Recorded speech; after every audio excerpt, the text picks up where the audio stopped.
so grand. From the reaches heights to Tour de France, you conquer every land with courage and resilience. ሰላም ከመይ ትኾኑ ክቡራት ተኸታተልቲ ሲኤም ኤክስትራ ሾው ዕለታዊ ዜና ስፖርት ሒዝናልኩም ቀሪብና ኣለና ንምክትታልኩም ብኽብሪ ንዕድም። ሮድሪ ሮናልዶ መሊስሉ عود بالون دي أور كلتش إنسان 4 زخون رودري نزانيلو مع عمل شلمات بالون دي أور زي فتحويت نزبلا كريستيانو رونالدو مليس له زاز عبيت انتباهجيت ناول كتتصاوت شلمات أمر جحجات تصاوت تقون معدل أو تصاوت يورد تجمس أزار بتيا زحلف فرحة كنت بستعدل نكتش إنسان 4 شلمات كا نعكف فالمان سيت رودري بمشلمه زاجيت نبزحت وجنات تزار بعلا زوم زي عقبنتهم زغلت وجنات فينيسيوس كعوت الله كم زقبوا يوم زاربو حدا كبعتهم كرونالدو يو حموش شديد شلمات زعتر رونالدو أبتزحلف عرب استغل شلمات جلوب سكر يو كم رأيتي فينيسيوس نزار قايد كعسك عوت الله يقبون يرو أبكر مخل سبي زبلو زلقو نتوسانه زي فتحوين يرو نرودره بمو نسوم بلوت يو انتقونا فينيسيوس يوم كهبون يروم مقنعتو تشامبيونز ليج معواتو سلازد ما إيه شلمات جلوب سوكرز فتوا قنعت شلمات يا يلون يرو عمود أتسرك بتتعاطي مان سيتي رودري بزرب رونالدو كم سجر ما يقليتو نسو بحق زجر ميو مقنعتو نسو كابزو قنا سبنا علي زاش شلمات بخميت سرحن عود تمرت إن يفلت يو أبزا زحلفت عمت أنا كعوت كم دلنتهم جازيت نهاتيهم دمسي بوم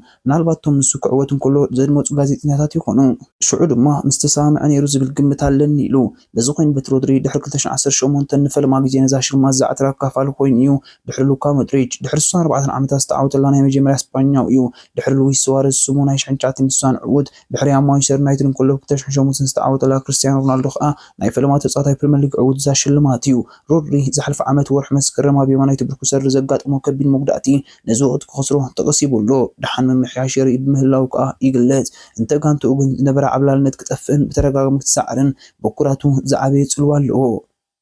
نجوفنتسن ودين كسعرو ميزدلي علامي اي سي ميلان حدش علامي اي سي ميلان سيرجيو كونساسيو لوم شتاب سوبر كوبا ايطاليان تكتمم جوفنتس مسعر مالت غانتو عوت زي وددر ناي مخان عدلا زعب مخانو غليصو زحلف السنبت مسروما حرب واحد مستفراليت علامي باولو فونسيكا زبارت اي سي ميلان لو مشت بزح حدش سلطان كتمرحا اب قدامي لممد مقولاتن كمارو ليت زلوم تصات كم استعذب زغلص كونسيساو اب هيوت سغمتي كتوسدالكا اب درجه كبصح دنتي زهلوني اب غزاي كوف مبلكم سلازي እዚ ስራ ሓደገኛ ይኮነን ንሚላን ምዕላም ክብሪ ይክብል መዝነት ምዕላም ዛጋንታ መቀበሉ ከቢድ እንተኮይኑ ኣብ ዝተሓተተሉ መሊሱ ኮንሳሳኦ ኣብዚ ቀዳማይ ጾቱ አንጻር ወዱ ፍራንቼስኮ ኮንሳሳኦ ከፋለም እዩ አንጻር ወደይ ምጽዋተይ ዝኾነ ስምዒት ይብልኝ ኣብ ጎዛ ኣቡ እየ ሎሚ ግን ወደይ መጋጥምተዩ ንሱን ተመሳሳሊ ዝሓስብ ልክዕ ከምቲ ኣነ ክስዕሮ ዝደሊ ንሱን ክስዕረኒ እዩ ዝደሊ ተስፋ ገብር ወደይ ዝሕጉስ ኮይኑ ክወፂሉ ወዲ 22 ዓመት ፍራንቼስኮ ዝሓለፈ ክረምትዩ ካብ ፖርቶ ናብ ጁቬንትስ ብልቃሕ ሰባጊሩ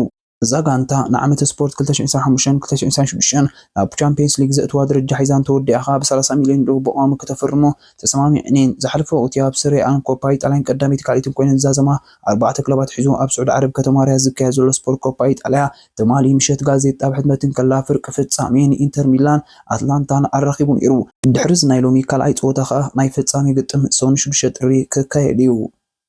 أرسنال ليفربول تصدقت قبل الله تقليا يان رايت ناي قدم تصاطي أرسنال يان رايت ربع مشات بريتفورد سعرت أرسنال قبل علي ليفربول تصدقت فتر كم تقل قليتو بريتفورد قديما من قدي بريان إمبوما مريحنت حيزان يرا زا شوتو زياد ما قدامي شوتو ناي كتش إسان حمشون كوينه تمسكيبا دحيرا أرسنال بقابل إجوس بمعريا كامرينون مارتينيلين كا شوتات موسخا سلسته بحد تعويتا دحرت صوتا بسعبا زاغانتا استزارب رايت ساكان هافرتزن أب زين برو صوتا جوسوس مارتينيلين زرأيو بقعت زمزقلو شوتو تاتن تسفا زهب من قصاص نوانيري وسيحكا أرسنال جزيف عوتيو نفس وكب صوتا بغمز تتعويتات له ليفربول صدق فترة لا تخيلو 39 نتبقى كوازل لأرسنال نوتينغهام فورست تخطي لابش شنت بكامل حنة ليفربول دحيرا قال اي ترتا تسريعات ركب ووكر بكلبات السعود العربي دله على غانتا مان سيتي كايل ووكر بتان كريستيانو رونالدو حزاز لا كلب النصرن كالوت كنت كلبات السعود العربين تقداسنا ترخيب مهلاو تحبيرون ووكر ابزوات كم تقدم يوز نبر عم تسبور زرع بلوس وعتير كم زي ليتنتن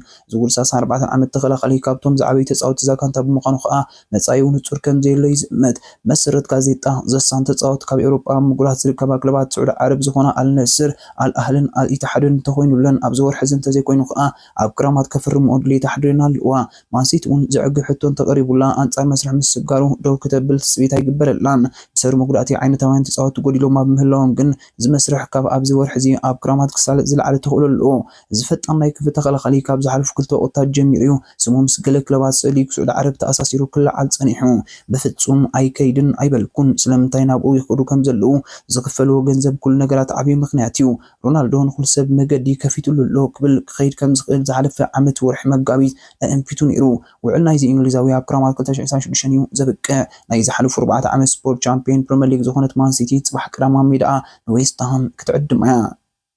ቅንጥብጣብ 15 ሓሳስ ብሰንኪ ዘጋጥሞ ናይ ብርኪ መጉዳእቲ ካብ ፆታ ሪሕቁ ዝፀንሐ ተጻዋታይ ባርሴሎና ላሚን ያማል ትማሊ ሓሙስ ምስ ደቂ ጋንቱ ልምድ ጀሚሩ እዚ ናይ ክፍት ከዓይ 8 ጥራ ኣብ ሱፐር ካፕ ስፓኛ አንጻር አትሌቲኮ ቢልባኦ ኣብ ዘካየድዎ ፆታ ክስለፍ ድማ ትፅቢት ይግበረሉ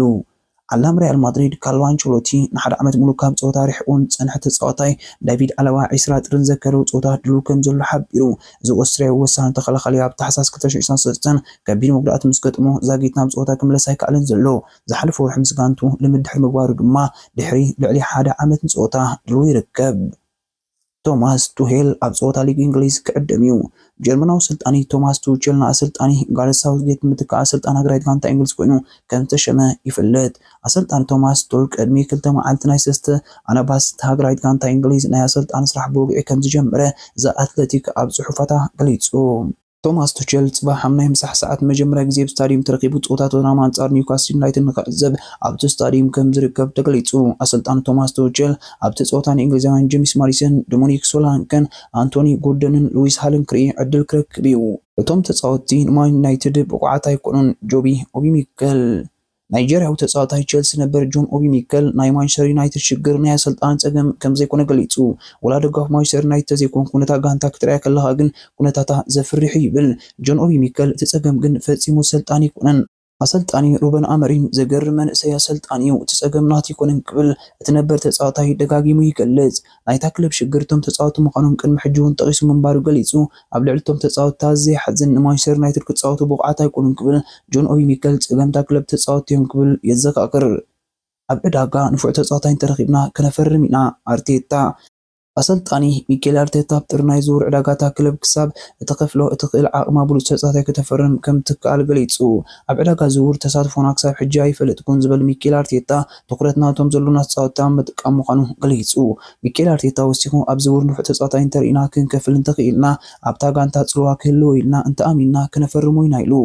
ኣርቴታ ጽባሕ ብዛዕባ መጋጥምታ ብራይተን ኣብ ዝሃቦ መግለጺ ሓይላት ተጻወትዮም ኣብ ሜድኦም ጽቡቕ ክረወስና ኣለዎም ኩሉ ኩነታት ክርድኡ ይኽእሉ እዮም ኢሉ ዝሓለፈ ዓመት ኣብዚ ሊግ ዝበለጠት ጋንታ ኮይና ብዙሕ ክረወስና ሰቢርና ነርና ካብ ዝወፃእ ግን ዓብዪ ዋንጫ ይረኸብናን ኢሉ ኣርነ ስሎት ኣብ ፀወታ ኣንጻር ዩናይትድ ተጻወቲ ኣይዕርፍኒ ኣሰልጣን ሊቨርፑል ኣርነ ስሎት ማንቸስተር ዩናይትድ ካብቲ ኣብ ደረጃ ሰሌዳ ሊግ ዝተረኣየ ቁፅሪ ንላዕሊ ምዃና ገሊጹ ኣብዚ ሊግ ትመርሕ ዘላ ክለብ ሊቨርፑል ሰንበት ምስ ተባዓሰ ደረጃ ትሒታ ትርከብ ማንቸስተር ዩናይትድ ክትገጥም እያ ኣብ ናይ ሰንበት ፀወታ ነቶም ወሰንቲ ተጻወትቲ ክትዕርፎም ዲኻ ተባሂሉ ዝተሓተተ ኣርነ ስሎት ፍጹም ማንቸስተር ዩናይትድ ካብቲ ደረጃ ሰሌዳ ዘርእዩ ዝሓሸ ተጻወትቲ ኣለዋ ኢሉ ሰልጣን ወሲኹ ማንቸስተር ዩናይትድ ካብቲ ኣብ ሰሌዳ ዘርእዮ ዝሓሸ ምንቅስቓስ ክትገብር እያ ብምባል ነቲ ፀወታ ብቐሊሉ ከም ዘይተወስዶ መልኪቱ ኣሞሪም ኣብ ስፖርቲንግ ሊዝበን ጽቡቕ ስራሕ ሰሪሕ እዩ ንፉዓት ተጻወቱ ኣለዎም ኣብ መወዳእታት ዝበለጸ ቦትኡ ክጥቀመሉ እዩ ዝብል ግምት ኣለኒ ኣርነ ስሎት ብዛዕባ ኩነታት ኣርኖልድ እውን ከምዚ ክብል ተዛሪቡ ብዛዕባ ሪያል ማድሪድ ዘቕረበቶ ሕቶ ምስ ኣርኖልድ ተዘራሪበ ኣለኹ ክብል ሓፂር መልሲ ይብሉ ብዛዕባ ዝቕፅል ውዕሉ ናይ ተጻዋታይ ደጊሙ ምስ ተሓተቱ ድማ ኣርኖልድ ልምምድ ይገብር ኣሎ ሰንበት ከም ዝፃወት ድማ ከረጋግፀልኩም እኽእል እየ ብምባል እንደገና ሓፂር መልሲ ይብሉ ኣርሰናል ንምስዓር ብትብዓት ክንፃወት ኣለና ኣሰልጣኒ ብራይተን ፋቢያን ሃርዘለር ጋንቱ ኣብ ፕሪምየር ሊግ ዝኾነት ክለብ ክትስዕራ ከም እትኽእል ርእያ ኢሉ ንኣርሰናል ክትስዕራ እንተደይልና ኣብ ኩሉ ዕላት ኩሉ ዓቕሙና ክንጥቀመሉና ክብል ኣሰልጣኒ ገሊጹ ኣብ ዝሓለፉ ፀወታታት ዝተረኸበ ውፅኢት ጽቡቕ ኣይኮነን ብቕዓትና ግን ጽቡቕ እዩ ነይሩ ኣብ ሊግ ዝኾነት ጋንታ ክንስዕር ከም ንኽእል ኣርኢና ኢና ኢሉ ብራይተን ጽባሕ 8 ፍርቓን ድሕሪ ቀትሪ ኣብ ሜዳ ኣንጻር ኣርሰናል ሓያል ፀወታ ክትገብር እያ መን ትዕወት ሳላሕ ካብ ቻምፒየንስ ሊግ ላዕሊ ፕሪምየር ሊግ ክዕወት እየ ዝደሊ ግብፃዊ ቡልፃት ከዓይ ክለብ ሊቨርፑል መሐመድ ሳላሕ ሎም ዓመት ኣብ ቻምፒየንስ ሊግ ላዕሊ ዋንጫ ፕሪምየር ሊግ ኣገዳሲ ምዃኑ ገሊጹ صلاح وسيخو لو معمد بريمير ليج كعوز للدحر مبال كم غانتانا علامه نايو لو معمد كاب تشامبيون ليج لعب بريمير ليج كعوت يزدليلو زبزعبا بالون دير حساباتو زهبت تصاطاي بالون دير كتعوتن اب عالم زبلص ክትከውን አጸጋሚው ሰባት ዝተፈላለዩ ምርጫታት አለዎም ኢሉ صلاح وسيخو كل ጊዜ ነፍሰይ ከም ዝበለጸት የዝቆጥራ ኩሉ ዓቕመይ ድማ ነታ ጋንታ ክባደል ክብል ሓሳባቱ ካፊሉ ቤን ዋይት ማዓሲውና ሜዳ ክምለስ አማራም ተዝርከብ እንግሊዛዊ ተኸላኻላይ አርሰናል ቤን ዋይት ድሕሪ ሓደ ወርሒ ኣብ ዘይመልእ ግዜ ናብ ጸወታ ክምለስ ይኽእል ክትብል ዘአትሌቲክ ሓቢራ አሰልጣን ሚኬል አርቴታ ብዛዕባ ኩነታት ተጻዋታይ ርእይቱ ክህብ ከሎ ከመለስ ሒደት ሶምናይ ጥራይ ተሪፉ ኣሎ ቅድመ ወዳእታ ናይ ዝወርሒ ድማ ክምለስ ኢሉ በአንጻሩ አሰልጣን ሚኬል አርቴታ ቶሚያሱ ናብ ልምድ ከም ዝተመልሰ ረጋጊጹ ተኾነ ግን ካብ ነዊሕ ናይ መስፈርቲ ኩነታት ናብ ብቕዓት ምምላስ ግዜ ከም ዘድልዮ ገሊጹ አሰልጣን ሚኬል አርቴታ ወሲኹ ኣጥቃዓይ ካይ ሃቨርትስ ጽባሕ ዝካየድ ጸወታ አንጻር ብራይተን ድሉው ምዃኑ ገሊጹ ጓርዲዮላ ተጻዋታይ ከነፈርም ንኽእል ወይ ከዓ ከይነፈርም ንኽእል አሰልጣን ማንቸስተር ሲቲ ፔፕ ጓርዲዮላ ጽባሕ ጋንቱ አንጻር ዌስትሃም ትገብሮ ጸወታ ነዝርእቶ ሂቡ